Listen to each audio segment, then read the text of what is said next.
Hello guys, this is Zoologist AK and I'm here to talk about developmental biology techniques, and in this video I'm going to discuss all these techniques, and in my upcoming video I will talk about these techniques. So stay tuned with me. So first of all we have in situ hybridization.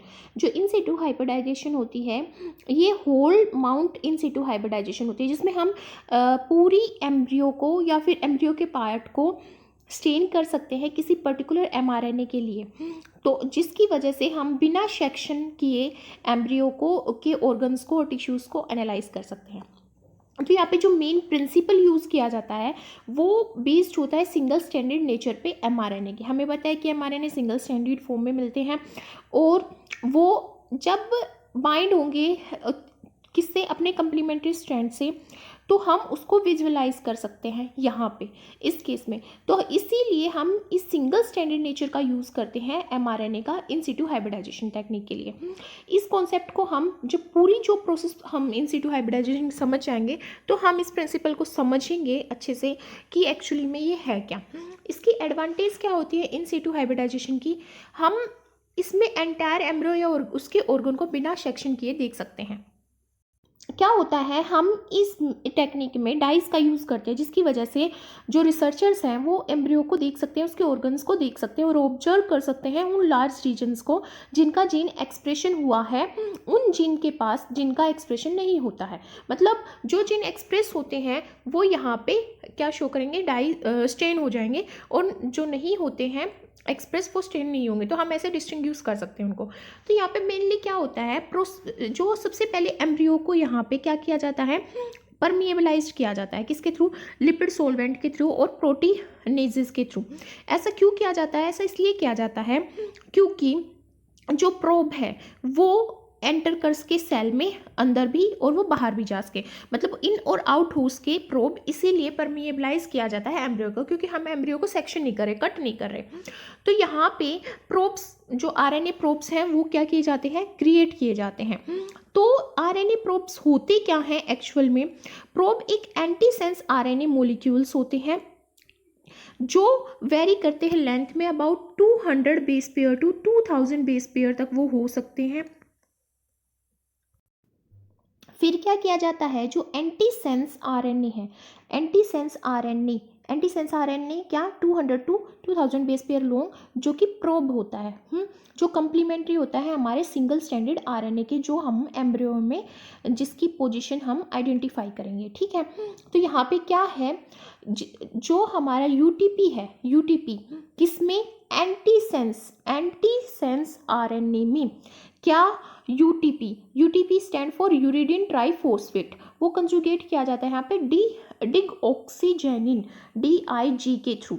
ये DIG क्या है, ये compound होता है जो plants group में ही मिलता है, एनिमल्स में नहीं मिलता, बट इसकी एक प्रॉपर्टी है कि जो डिग है वो कभी भी आरएनए की कोडिंग के साथ, कोडिंग जो प्रॉपर्टी उसके साथ इंटरफेयर नहीं करता, बट इसका मेन फंक्शन यहाँ पे क्या होता है कि ये जो ये रिकॉग्नाइज करवा देता है उस रीजन को जिसमें जो आरएनए है वो कंप्लीमेंटेरिटी शो करता है, किसके साथ, हमारे सिंगल स्टैंडर्ड आरएनए के साथ। कौन सा आरएनए, एंटीसेंस आरएनए जब कंप्लीमेंटरिटी के साथ बाइंड हो जाता है तो डीऑक्सीजेनिन उसको विजुअलाइज करा देता है, उसको रिकॉग्नाइज करवा देता है।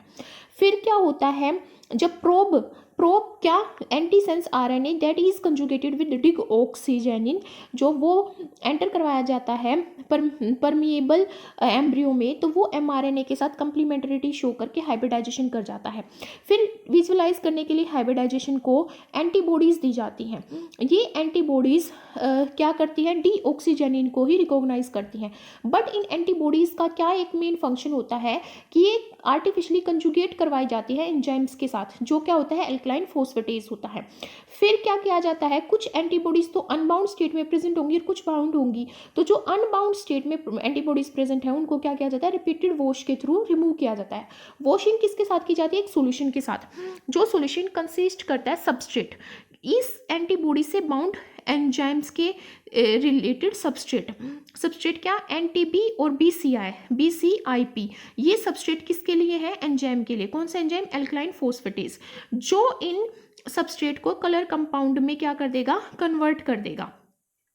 और जिसकी वजह से हम क्या करेंगे, आइडेंटिफाई कर पाएंगे उस रीजन को जो क्या है, जो रीजन कंप्लीमेंटरिटी शो कर रहा है एंटीसेंस आरएनए के थ्रू उस हमारे सिंगल स्टैंडर्ड एमआरएनए में।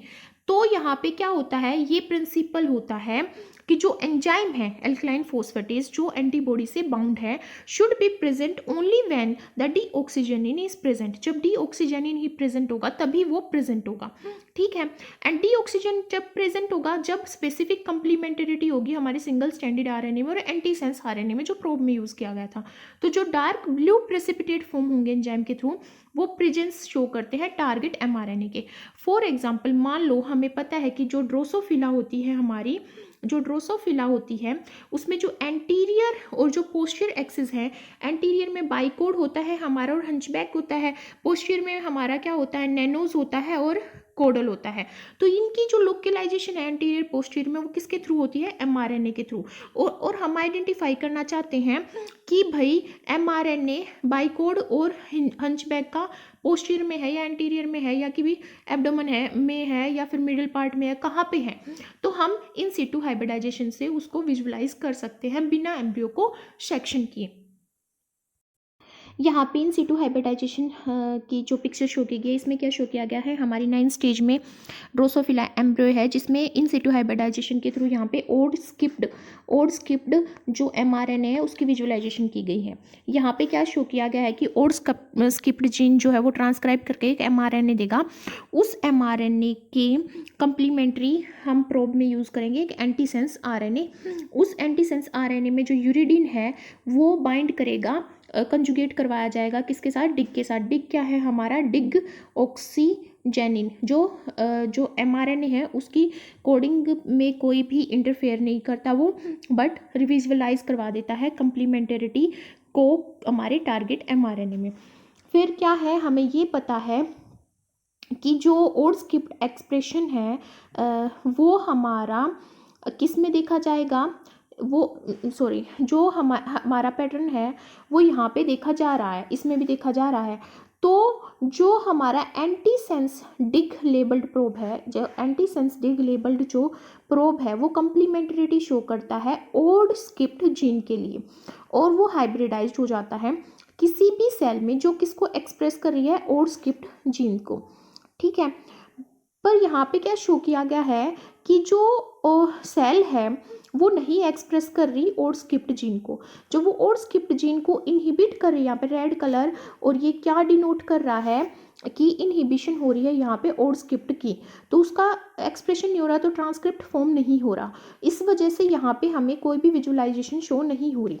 बट अगर हम यहाँ पे देखें इस सेल्स में तो यहाँ पे क्या है, हमारा जो ओड स्किप्ड आरएनए है वो फॉर्म हुआ है, मतलब कि ओड स्किप्ड जीन जो है वो एक्सप्रेस हुआ है और उसने अपना ट्रांसक्रिप्ट फॉर्म किया है, ठीक है। और वो कैसे रिवेल किया गया, यहाँ पे ब्लू प्रेसिपिटेट के थ्रू।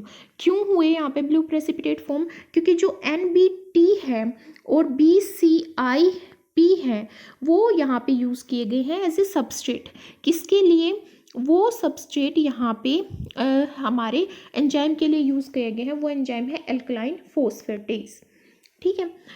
तो यहाँ पे जो एल्कलाइन फोस्फेटेज एंजाइम है उसके लिए यहाँ पे NBT और BCI यूज़ किए गए हैं सबस्ट्रेट जो क्या क्रिएट करे हैं, ब्लू प्रेसिपिटेट। फिर हम यहाँ पे देख सकते हैं कि जो यहाँ पे एंटी डिग एंटीबॉडीज़ यूज़ की गई हैं जो कंजुगेट हो रही हैं एक एंजाइम के साथ, वो है एल्कलाइन फोस्फेटेज। वो यूज़ की गई है लोकलाइज करने के लिए NBT एंड BCIP रिएक्शन जो प्रोड्यूस कर रही हैं ब्लू प्रेसिपिटेट, जो केवल उन्हीं सेल्स में मिलता है जो ओड स्किप्ड जीन को एक्सप्रेस करके RNA ट्रांसक्रिप्ट फॉर्म करती हैं और ये कंप्लीमेंटरिटी शो करती हैं हमारे एंटीसेंस RNA के साथ। पर यहाँ पे वो एक्सप्रेस नहीं हो रही क्योंकि यहाँ पे ओड स्किप्ड mRNA जो है वो नहीं प्रेजेंट। तो बेसिकली क्या है, इन सिटू हाइब्रिडाइजेशन यूज़ करी जाती है हमारे टारगेट mRNA को विजुअलाइज करने के लिए किसी भी एम्ब्रियो के टिश्यू में, सेल्स में, और बिना उस सेल्स को सेक्शन किए by using dig and the antibodies. Next है हमारी चिप सेक। चिप सेगमेंट्स जो क्रोमेटिन इम्यूनो प्रेसिपिटेशन सीक्वेंसिंग होती है, ये दो हाईली स्पेसिफिक इंटरेक्शंस पे बेस्ड होती है। फर्स्ट होता है कि भी जो हमारे ट्रांसक्रिप्शन फैक्टर होते हैं उनकी बाइंडिंग और एक मॉडिफाइड न्यूक्लियोसोम की बाइंडिंग एक पर्टिकुलर सीक्वेंस से। जो भी हमारा डीएनए का सीक्वेंस होता है, एनहेंसर एलिमेंट्स जो होते हैं, हमें पता है कि एनहेंसर से अगर ट्रांसक्रिप्शन फैक्टर बाइंड करेंगे तो वो एनहेंस करते हैं हमारा एक्सप्रेशन किसी भी पर्टिकुलर जीन का। ठीक है, तो उनकी बाइंडिंग पे डिपेंड करता है। और दूसरा किसकी बाइंडिंग पे डिपेंड करता है? एंटीबॉडी मॉलिक्यूल्स की। जो antibody molecules specifically transcription factor से बाइंड कर जाते हैं या मॉडिफाइड हिस्टोन से बाइंड कर जाते हैं। तो क्या होता है, हम जो हमारी क्रोमेटिन जो चिप सीक्वेंस टेक्निक है, इसमें हम क्रोमेटिन को सबसे पहले आइसोलेट करते हैं। हमें पता है कि कोई भी हमारी सेल्स है तो उसमें हमारा जो डीएनए है वो हिस्टोन मॉलिक्यूल्स के साथ बाउंड स्टेट में होता है, तो वो क्या है, क्रोमेटिन स्ट्रक्चर में प्रेजेंट होता है। तो जो हम सेल से क्रोमेटिन को आइसोलेट करते हैं, और जो प्रोटीन्स प्रेजेंट है, कौन से प्रोटीन प्रेजेंट है? Histone proteins. ठीक है, हिस्टोन हमारे बेसिक नेचर के होते हैं, उसमें आर्जिनिन लाइसिन जो हमारा रिच होते हैं स्टोन्स, तो वो उसमें जो प्रोटीन्स प्रेजेंट हैं वो क्रॉस लिंक्ड करवाए जाते हैं यहाँ पे, किसके साथ? डीएनए के साथ, उस डीएनए मॉलिक्यूल के साथ जिससे वो बाउंड है। और ये जो बाइंडिंग है और ये जो क्रॉस लिंकिंग है यहाँ पे, ये क्रॉस लिंकिंग किसके थ्रू करवाई जाती है? ये करवाई जाती है ग्लूटल एल्डिहाइड एल्डिहाइड और फॉर्मल्डिहाइड के थ्रू यहाँ पे ये करवाई जाती है। ठीक है, क्रॉस लिंकिंग। तो फिर ये जो प्रोसेस है ये प्रिवेंट करती है, क्यों करवाई जाती है क्रॉस लिंकिंग? ये प्रोसेस प्रिवेंट करती है न्यूक्लियोसोम को और ट्रांसक्रिप्शन फैक्टर को कि वो डिसोशिएट ना हो डीएनए से, इसलिए यहाँ पे क्या करवाई गई? क्रॉस लिंकिंग करवाई गई। जब क्रॉस लिंकिंग हो जाती है तो डीएनए के फ्रेगमेंट्स बनाए जाते हैं। ठीक है, और ये फ्रेगमेंट्स सोनिकेशन प्रोसेस के थ्रू बनाए जाते हैं, सोनिकेशन के थ्रू किए जाते हैं, या फिर कुछ पर्टिकुलर एंजाइम्स के थ्रू ये फ्रेगमेंट्स प्रिपेयर किए जाते हैं। जो फ्रेगमेंट्स होते हैं उनका साइज अबाउट 500 न्यूक्लियोटाइड लॉन्ग होता है। फिर हम क्या करते हैं, जो ये प्रोटीन्स होते हैं हमारे हिस्टोन प्रोटीन्स, इनको एंटीबॉडीज़ के साथ बाइंड करते हैं जो एक पर्टिकुलर टाइप के प्रोटीन को ही बाइंड करेगी। ये बॉडीज़ इतनी ज़्यादा स्पेसिफिक होती हैं कि जो एक एंटीबॉडी है वो रिकॉग्नाइज कर देती है हिस्टोन 3 को, जब ये डाईमिथाइलेटेड होता है 4th पोजीशन पे। अगर एक, मान लो एक एंटीबॉडी है जो हिस्टोन 3 को रिकॉग्नाइज करती है, बट हिस्टोन 3 मिथाइलेटेड है 4th पोजीशन पे, तब भी ये क्या कर लेगी? उसको रिकॉग्नाइज कर लेगी। बट ये तब नहीं रिकॉग्नाइज करेगी हिस्टोन 3 को जब वो क्या होगा? जब वो 4th पोजीशन पे ट्राईमिथाइलेटेड होगा। ठीक है, बट जब वो डाईमिथाइलेटेड होगा हिस्टोन 4th पोजीशन पे, तब वो उसको रिकॉग्नाइज कर लेगी। तो जो एंटीबॉडीज़ हैं वो यहाँ पे फिर क्या कराई जाती हैं? प्रेसिपिटेट आउट करवाई जाती हैं सॉल्यूशन से। तो उनका प्रेसिपिटेशन कैसे करवाया जाता है? हमें पता है प्रेसिपिटेशन का मतलब क्या होता है। जब एंटीबॉडी किसी भी प्रोटीन के साथ मिलके एक स्ट्रक्चर फॉर्म करती है और एक मास फॉर्म करती है, और बोले तो हमारा जब एंटीबॉडी और प्रोटीन मिलके दोनों कॉम्प्लेक्स फॉर्म कर देते हैं तो वो प्रेसिपिटेट होते हैं। तो एंटीबॉडी यहाँ पे सॉल्यूशन में कैसे प्रेसिपिटेट आउट की जाती है? विद मैग्नेटिक बीड्स के साथ हम यहाँ पे बाइंड करवा देते हैं एंटीबॉडीज़ को, जिससे फिर वो उन मैग्नेटिक बीड से बाइंड रहती हैं और प्रोटीन से बाइंड हो जाती हैं। इस तरह हम प्रेसिपिटेट आउट करवा पाते हैं उनको। और फिर वो क्या करती हैं, वो जो test, they will bring down to the bottom of the test tube any DNA fragment that is bound to the protein of interest. उनकी वजह से वो बॉटम में ले आती हैं टेस्ट ट्यूब के उस डीएनए फ्रेगमेंट्स को भी जो अब डीएनए फ्रेगमेंट प्रोटीन से बाउंड है। ठीक है, तो ऐसे ये जो डीएनए फ्रेगमेंट्स हैं ये प्रोटीन से सेपरेट किए जाते हैं और एम्प्लीफाइड किए जाते हैं और फिर सीक्वेंस किए जाते हैं, और फिर उनके जो जीनोम होता है उसको मैप कर दिया जाता है। तो जो डीएनए सीक्वेंस हैं जो स्पेसिफिकली बाउंड होते हैं किसी पर्टिकुलर ट्रांसक्रिप्शन फैक्टर से या न्यूक्लियोसोम कंटेनिंग मॉडिफाइड हिस्टोन से, उनको आइडेंटिफाई कर लिया जाता है। तो क्या होता है, इस टेक्निक का यूज़ जो डेवलपमेंटल बायोलॉजी में रिसर्चर करते हैं वो क्या करते हैं, वो आइडेंटिफाई करने के लिए यूज़ करते हैं इस टेक्निक को एनहेंसर रीजन को। एनहेंसर रीजन्स जो प्रेजेंट होते हैं जिससे हमारे ट्रांसक्रिप्शन फैक्टर बाइंड करते हैं और फिर ट्रांसक्रिप्शन फैक्टर से एंटीबॉडीज़ बाइंड करती हैं। तो जो रिसर्चर्स हैं वो एनहेंसर्स को यहाँ पे आइडेंटिफाई करते हैं जो जनरेट करते हैं transgenic reporter construct and organisms that enable visualization of gene expression in live cells and organisms. So let us understand this chipsack with this picture. यहाँ पे क्या है, हम देख सकते हैं जो हमारा क्रोमेटिन है वो आइसोलेट किया गया है सेल न्यूक्लियस से।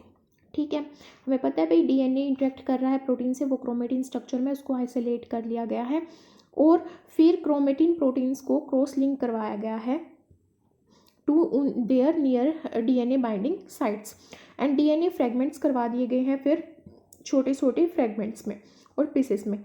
फिर एंटीबॉडीज़ यहाँ पे बाइंड करवाई गई हैं इन स्पेसिफिक क्रोमेटिन मॉलिक्यूल्स के साथ, एंड जो एंटीबॉडीज़ हैं जिससे वो बाउंड हैं, इन जिस स्पेसिफिक क्रोमेटिन मॉलिक्यूल से वो बाउंड है और उस क्रोमेटिन मॉलिक्यूल में जो प्रोटीन प्रेजेंट है जिस स्पेसिफिक प्रोटीन से वो बाउंड है वो यहाँ पे प्रेसिपिटेट आउट कर ली गई है और प्योरीफाइड कर ली गई है। फिर जो डीएनए फ्रेगमेंट्स हैं इन एसोसिएट होंगे उन प्रेसिपिटेट्स के साथ। डीएनए फ्रेगमेंट यहाँ पे इसलिए एसोसिएट होंगे क्योंकि डीएनए यहाँ पे क्रोमेटिन की फॉर्म में प्रेजेंट है और क्रोमेटिन में हिस्टोन प्रोटीन्स प्रेजेंट होते हैं और हिस्टोन प्रोटीन से यहाँ पे एंटीबॉडी बाउंड है, इसीलिए हमारे प्रेसिपिटेट में डीएनए फ्रेगमेंट भी यहाँ पे प्रेजेंट होंगे। उनको प्योरीफाई कर लिया जाएगा प्रोटीन से और उनको सिक्वेंस कर दिया जाएगा, तो हमारे सिक्वेंस डीएनए यहाँ पे हम गेट कर लेंगे। फिर हम उस सिक्वेंस्ड डीएनए को कंपेयर करेंगे जीनोम के साथ जो हम मैप कर चुके हैं, जिसकी वजह से हमें प्रिसाइज लोकेशन मिल जाएगी कि we get a precise location of what gene these proteins may be regulating. क्योंकि हम यहाँ पे ट्रांसक्रिप्शन फैक्टर्स वगैरह की स्टडी कर रहे हैं तो हमें पता चल जाएगा कि कौन से जीन्स हैं जो ये प्रोटीन रेगुलेट कर रहे हैं। हमारी डीप सीक्वेंसिंग और आरएनए सीक्वेंसिंग ये डेवलप की गई थी to identify all the transcript that is present in given embryo tissue और इवन सिंगल सेल्स में। तो ये इसमें क्या होता है, हम आरएनए को आइसोलेट करते हैं एक सैंपल से और कन्वर्ट करते हैं कंप्लीमेंट्री सर्कुलर डीएनए में। हमें पता है कि आरएनए से हम सर्कुलर डीएनए कैसे बनाते हैं, रिवर्स ट्रांसक्रिप्टेज प्रोसेस के थ्रू, क्योंकि उसकी कैपेबिलिटी होती है कि वो आरएनए से डीएनए बना देता है। तो जो सर्कुलर डीएनए है जो हमारा यहाँ पे फॉर्म होता है उसको हम ब्रोकअप कर देते हैं स्मॉलर फ्रेगमेंट्स में एंड नॉन एडेप्टर सीक्वेंस उस पर ऐड किया जाता है। जो हमारा डीएनए उस पर एडेप्टर सीक्वेंस ऐड किए जाते हैं और बीच में हमारा यहाँ पे ऐड किया जाता है बारकोड या फिर हम फ्लोरेसेंस यहाँ पे ऐड करते हैं। ये जो कैपेबिलिटी है आरएनए सीक्वेंसिंग की वो हाई थ्रूपुट कैपेबिलिटीज़ को की एडवांटेज को यूज़ करती है जो नेक्स्ट जनरेशन सीक्वेंसिंग टेक्नोलॉजी में हम यूज़ करते हैं। नेक्स्ट जनरेशन सीक्वेंसिंग में हम क्या यूज़ करते हैं, वो मॉडिफिकेशन ही होती है हमारी सांगर सीक्वेंसिंग की। उसमें हम डीएनए को आइसोलेट करते हैं, उसको फ्रेगमेंट्स बनाते हैं उसके, और फिर उसको हम क्या करते हैं उसमें अडेप्टर सीक्वेंस के साथ उसको लाइगेट करवाते हैं और अडेप्टर सीक्वेंस यहाँ दोनों एंड में अडेप्टर सीक्वेंस लाइगेट करवाते हैं और बीच में हमारा होता है बारकोड या फिर फ्लोरोसेंस जो बी मॉलिक्यूल हम यहाँ पे यूज़ करते हैं। फिर उसको हाइब्रिडाइज करवाते हैं हम बीड से या किसी पर्टिकुलर सरफेस से। फिर पीसीआर के थ्रू हम उस डीएनए मॉलिक्यूल को एम्पलीफाई करते हैं। फिर उसको एज ए टेम्पलेट यूज़ किया जाता है एक ओपोनेंट डीएनए सीक्वेंस बनाने के लिए और उसकी रेप्लिका बनाने के लिए। तो उसके लिए हम यहाँ पे फ्लोरोसेंट डीएनटीपीज ऐड करते हैं और वो जो डीएनटीपीज हैं जब भी वो ऐड होंगी तो वो एक डिटेक्टर के थ्रू जितनी लाइट और जितनी फ्लोरोसेंस वो जितनी हाई इंटेंसिटी की वहाँ पे रिलीज़ करेंगी वो डिटेक्टर के थ्रू यहाँ पे आइडेंटिफाई कर लेंगी। तो हम कैसे पता लगा सकते हैं सीक्वेंस का, एक ग्राफ डिनोट करते हैं, ड्रॉ करते हैं। उसमें हम मान लो हमारा यहाँ पे हमने CTP फ्लोरोसेंट डीएनटीपीज को हमने यहाँ पे ऐड किया, पर यहाँ पे प्रेजेंट था हमारा A, तो वो उससे बाइंड नहीं होगा और वो यहाँ से वॉश आउट कर दिया जाएगा। बट जब यहाँ पे T टीपी ऐड होगा तो वो एक हाई पीक देगा फ्लोरोसेंस की, मतलब वो एक हाई पीक देगा। ग्राफ जब हम डिटेक्टर ड्रॉ करेगा तो उससे हमें पता चल जाएगा कि ये कंप्लीमेंट्री सीक्वेंसिंग फॉर्म कर रहा है। तो इस तरह हम सीक्वेंस को यहाँ पे आइडेंटिफाई कर सकते हैं नेक्स्ट जनरेशन सीक्वेंसिंग के थ्रू। तो जब मैं आरएनए सीक्वेंसिंग की बात कर रही हूँ तो यहाँ पे हम क्या कर रहे हैं, फ्रेगमेंट्स में तोड़ रहे हैं और अडेप्टर सीक्वेंस को ऐड कर रहे हैं। ये अडेप्टर इमोबिलाइज कर देते हैं हमारे फ्रेगमेंट्स को और पीसीआई बेस्ड एम्पलीफिकेशन होती है इन ट्रांसक्रिप्ट को। फिर नेक्स्ट जनरेशन सीक्वेंसिंग है, उसके थ्रू हम एनालाइज करते हैं ट्रांसक्रिप्ट को for both nucleotide sequence and quantity.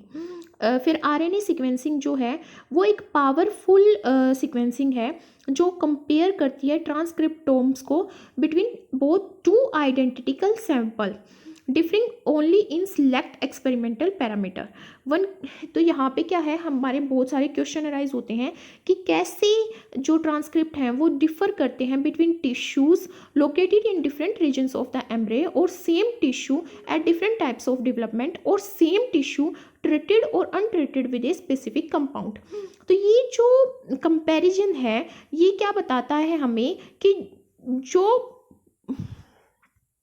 ये हमें ये नहीं बताता कि कैसे वो डिफरेंट है, ये बस हमें बताता है कि क्या पॉसिबल कंपैरिजन है, मतलब क्या उनमें डिफरेंस है या वो सिमिलरिटी है और हम क्या सीख सकते हैं उन दो ट्रांसक्रिप्टोम्स के डिफरेंस से।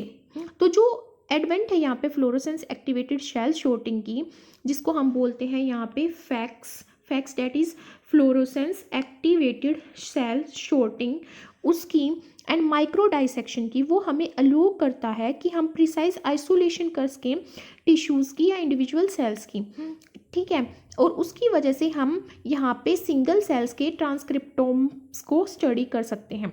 तो यहाँ पे एक कॉमन जो एक्सपेरिमेंटल अप्रोच है वो डिज़ाइन किया गया था, जिसने डिज़ाइन किया था एक टारगेट डीप सीक्वेंसिंग एक्सपेरिमेंट, जिसकी वजह से डिफरेंट जीन्स यहाँ पे गिवन कंडीशन में अराइव हुए। तो उन्होंने बायोइन्फॉर्मेटिक्स का यूज़ किया डेवलपमेंटल बायोलॉजी को अंडरस्टैंड करने के लिए और एनालाइज करने के लिए आरएनए सीक्वेंसिंग को, ताकि वो क्या कर सकें, ताकि रिसर्चर सिलेक्ट कर सकें उस कैंडिडेट जीन को जिसका फंक्शन वो टेस्ट करना चाहते थे उस पर्टिकुलर एम्ब्रियो में और उस पर्टिकुलर सिस्टम में। Let us understand this deep sequencing or RNA sequencing by this picture. तो यहाँ पे रिसर्चर्स ने क्या किया है, कुछ स्पेसिफिक टिश्यू लिए हैं और उन्होंने डिफरेंट कंडीशंस में उनको कंपेयर किया है। जैसे उन्होंने एम्ब्रियोली 33 आवर्स में, एम्ब्रियोली 3.5 आवर्स डेज़ की और यहाँ पे एम्ब्रियोली 6 डेज़ की। तो डिफरेंट कंडीशन में उन्होंने एम्ब्रियोज को स्टडी किया, किसी स्पेसिफिक टिश्यूज़ की में एक टारगेट जीन के फंक्शन को टेस्ट किया, ठीक है। तो ये जो एम्ब्रियो है ये डिफरेंट एजेस की थी, लाइक चिक एम्ब्रियो और यहाँ पे मेनली यूज़ की गई थी और उनके टिश्यूज़ आइसोलेट किए गए थे, लाइक आई टिश्यू। यहाँ पे हम क्या देख रहे हैं कि आई टिश्यू आइसोलेट किए गए थे। यहाँ पे टिश्यूज़ ही नहीं बल्कि सिंगल सेल्स भी डिफरेंट सैंपल से और डिफरेंट जो जीनोटाइप्स हैं उनसे कंपेयर की गई थी, ठीक है। तो यहाँ पे क्या शो किया गया है कि इस टेक्निक में सबसे पहले आरएनए आइसोलेट किया गया था और उन्हीं जीन्स का आरएनए ऑब्टेन किया गया था जो उस कंडीशन में एक्टिवली क्या होते हैं, ट्रांसक्राइब करते हैं और एक्टिवली एक्सप्रेस करते हैं, तभी उसका आरएनए प्रोड्यूस होगा। तो वो आरएनए यहाँ पे क्या किया गया था, कंपैरेटिव सैंपल्स का आइसोलेट किया गया था।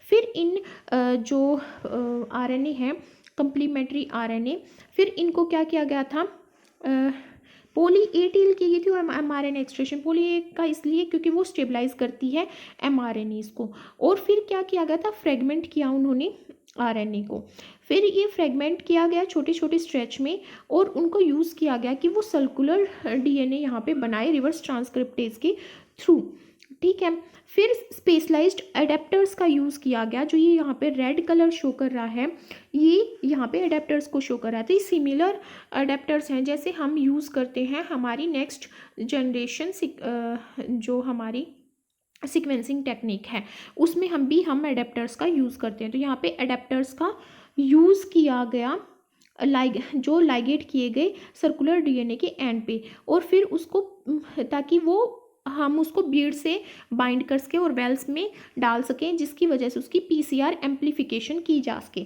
फिर इनको पीसीआर एम्प्लीफिकेशन करवाएगी इनकी, और उनको एडेप्टर से इसलिए बाइंड किया गया ताकि वो इमोबिलाइज हो जाएं। फिर उनकी सीक्वेंसिंग की गई, और उससे हमें क्या जो हमारी सीक्वेंसिंग के बाद हमें यहाँ पे डाटा मिल गया, जिसमें हमें ये पता चला कि जो tens of millions of sequence पर सैंपल हम आइडेंटिफाई करते हैं, फिर जो हमारे पास जीनोम के मैप्स हैं उससे हमने उसको मैच कराया। फिर हमें रिजल्ट यहाँ पे क्या मिला कि जो ट्रांसक्रिप्टोम है, डिफाइंड ट्रांसक्रिप्टोम एंड और हम आइडेंटिफाई कर पाए differential gene expression between samples. मतलब कि डिफरेंट कंडीशन में हमारा कैसे जीन एक्सप्रेस होता है और कौन से हमारे एमआरएनए यहाँ पे प्रेजेंट होते हैं। तो हमने जो आइडेंटिफाई किया था यहाँ पे डिफरेंट सैंपल से आरएनए, उसके हम डिफरेंट ट्रांसक्रिप्ट को डिफाइन कर पाए कि भी उनका ट्रांसक्रिप्टोम क्या है, क्या उसका सीक्वेंस है और कौन से जीन का वो एक्सप्रेशन है। ठीक है, तो हमने टेस्ट करना था अपना फंक्शन, तो वो हम कर पाए और आइडेंटिफाई कर पाए differential gene expression. Differential gene expression का मतलब ये था कि 33 आवर में कौन सा जीन एक्सप्रेस हो रहा था और 3 and 1 हाफ डे में कौन सा हो रहा था और 6 डेज के बाद कौन सा हो रहा था। मतलब उनमें क्या क्या चेंजेज आए वो भी हम डिफ्रेंशिएट कर पाते हैं अपनी इस डीप सीक्वेंसिंग और आरएनए सीक्वेंसिंग के through. So I have discussed these technique. I am going to discuss these technique in my upcoming video. So if you do like my video, then please do share, subscribe and comment, and thank you so much for watching my videos.